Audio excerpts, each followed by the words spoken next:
એરલાઇન્સની ઉઘાડી લૂંટ।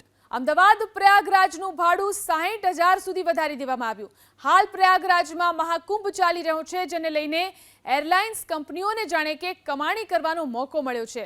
સામાન્ય દિવસોમાં અમદાવાદ પ્રયાગરાજનું ભાડું 5,000 જેટલું હોય છે, ત્યારે મહાકુંભને લઈ એરલાઇન્સનું ભાડું 60,000 સુધી વધારી દેવામાં આવ્યું છે। વિશ્વ હિન્દુ પરિષદે પ્રધાનમંત્રીને પત્ર લખી હસ્તક્ષેપ કરવાની અપીલ કરી છે, તો મોટી સંખ્યામાં શ્રદ્ધાળુઓ ખાનગી વાહનો ભાડે કરીને પણ મહાકુંભમાં જઈ રહ્યા છે। એરલાઇન્સની ઉઘાડી લૂંટ। અમદાવાદ પ્રયાગરાજનું ભાડું 60,000 સુધી વધારી દેવામાં આવ્યું। હાલ પ્રયાગરાજમાં મહાકુંભ ચાલી રહ્યો છે, જેને લઈને એરલાઇન્સ કંપનીઓને જાણે કે કમાણી કરવાનો મોકો મળ્યો છે।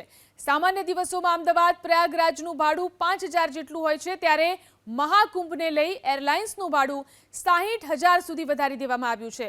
વિશ્વ હિન્દુ પરિષદે પ્રધાનમંત્રીને પત્ર લખી હસ્તક્ષેપ કરવાની અપીલ કરી છે, તો મોટી સંખ્યામાં શ્રદ્ધાળુઓ ખાનગી વાહનો ભાડે કરીને પણ મહાકુંભમાં જઈ રહ્યા છે।